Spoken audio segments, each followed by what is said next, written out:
Alright! What's up, yo? It's your boy Mike Reyes. You already know. And if you haven't noticed, okay, wait Pinaglalaro ko pa yung settings ng camera kasi medyo nagugulo ko eh. Yan, yan. Guys, wala akong choice, man. I'm trying to play with the settings, but I don't know if it's better, I don't know if it's worse, but right now I'ma live with this. It's the new camera. I'm sure y'all noticed. I'm sure y'all noticed na hindi pala ganun kagwapo si Mikey. I'm just playing. So, I just want to say what's up to y'all. I'm back here for another midday quick 2 and I'ma just let y'all know that I appreciate all of you. Sandali nga, nagulo ko sa bagong camera ko eh. Wait ulitin ko. Alright, here we go, take 2. Hey, what's up, guys? It's your boy Mikey Reyes. You already know, back on my channel for another midday quick 2. Alright, I just want to say what's up and I appreciate all of you who keep viewing and supporting the channel. All your kind words every single day, every single night. I look around my comment section. Make sure y'all stay on the comment section kasi nababasa ko lahat ng requests ninyo, ng mga suggestions ninyo. And one of your suggestions was to get a new camera. And finally, kasi nga, ang ganda nga nung Feb natin. I got a new camera. Hopefully our March will be cool. Maybe I can fix my audio a little bit. But guys, bear with me. As long as I put out content, I think that's the most important thing. Alright, so those who haven't subscribed, hit that subscribe button because you already know more basketball content coming your way.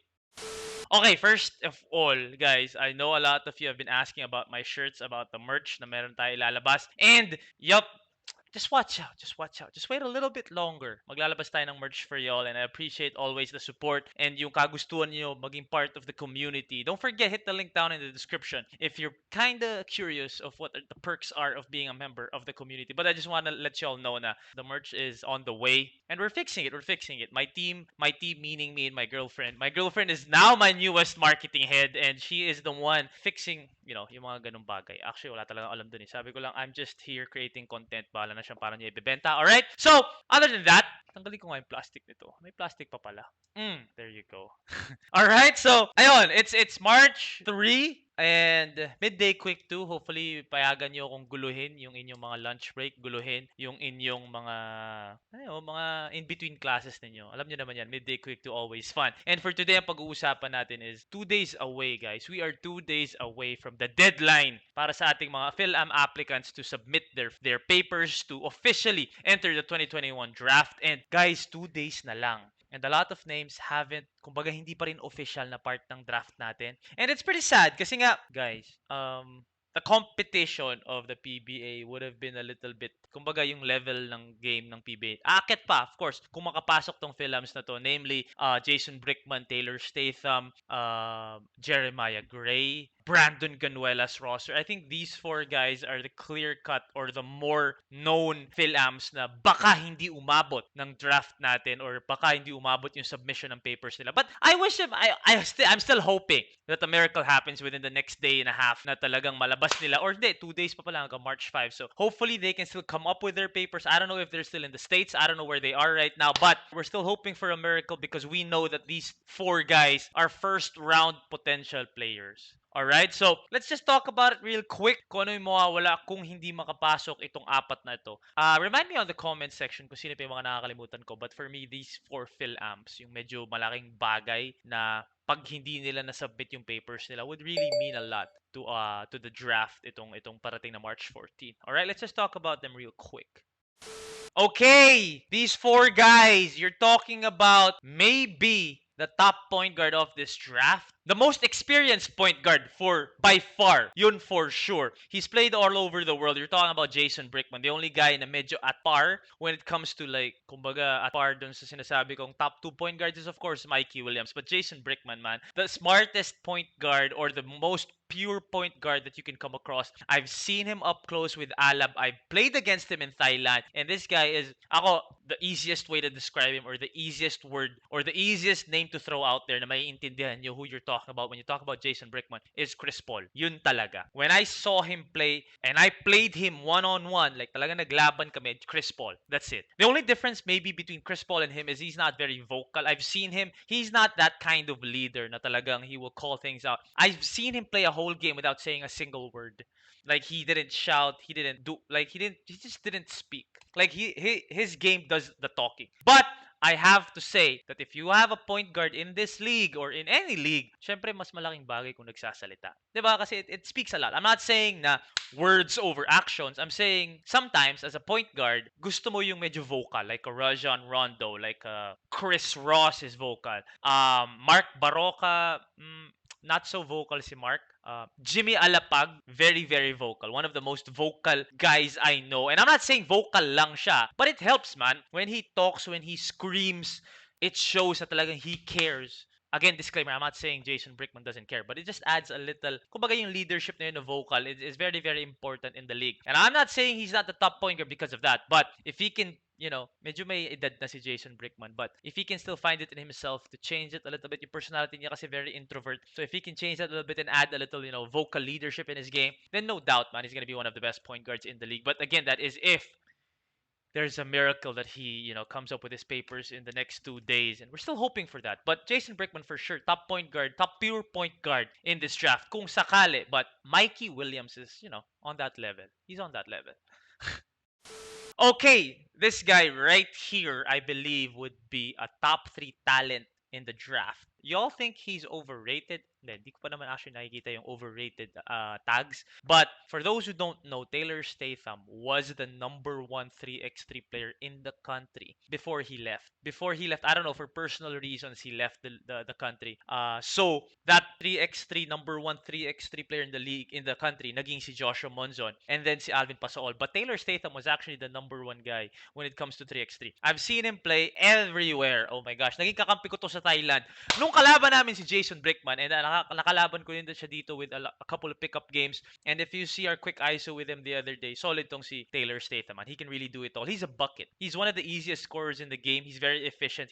Wala masyadong arte yung laro niya. He's more like a guy who is just, kumbaga, he's just gonna hoop, man. He doesn't really care about yung stats, or he doesn't really care about those things. He's just gonna hoop, and he really just wants to win. And this would have been perfect for a team like maybe Phoenix at number 6. They could have gotten him. Oh, 7. Phoenix at number 7 would have been big if he can be the 3 guy para sa Phoenix.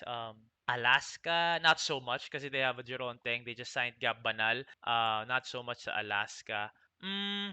Rain or shine, hindi rin kasi they need a point guard. NLEX, I don't think they're gonna pass on Calvin Oftana. And then the other pick naman, I'm sure they're gonna go a big man. So Benedict Adamos tayo doon, or maybe Larry Muyang, or maybe one of those guys. But he could have been a Northport pick.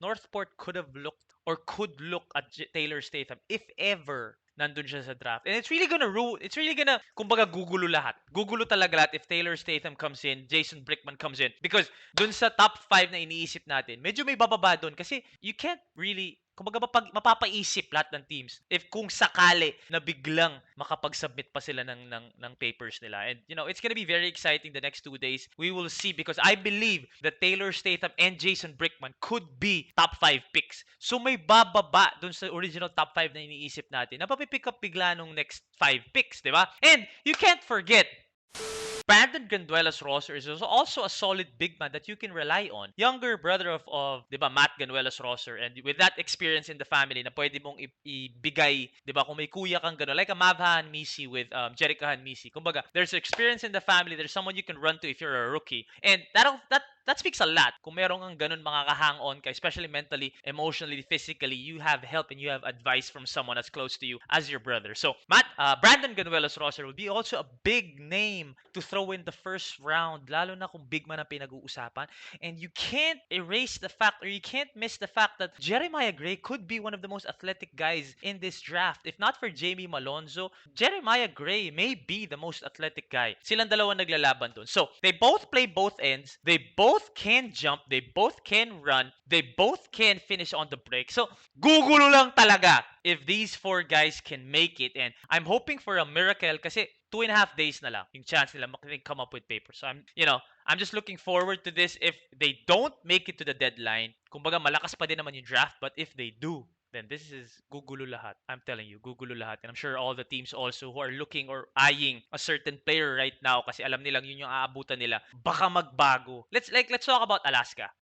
Kumbaga, 6th pick sila, or Phoenix, 7th pick sila. Alam nila hindi nila aabutan yung Mikey Williams. Alam nila hindi nila aabutan yung Calvin Oftana. Pero paano kung biglang pumasok yung Taylor Statham, Jason Brickman?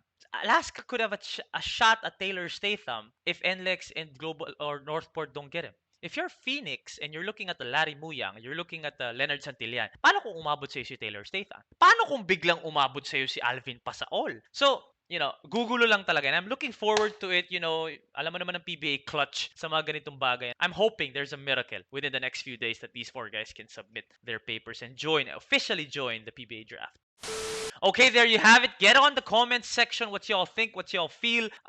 Let me know kung meron ako mga films na kalimutan, but these four names right here, I'm gonna throw in there na talagang could be draft changers, game changers, and immediately make an impact in the PBA. So I'm looking forward, and I haven't really talked to any of them, pero as of the last time I talked to them, wala pa rin. But hopefully there's a miracle somewhere. Okay? Like the miracle na nakinig na ako sa inyo at kumuha ako ng bagong webcam. Alright, and I appreciate you guys again for all the support, all the views, and all the kind words on the comment section. I appreciate everything, man. Alam nyo yan. And thank you for a good Feb. And we got a new webcam.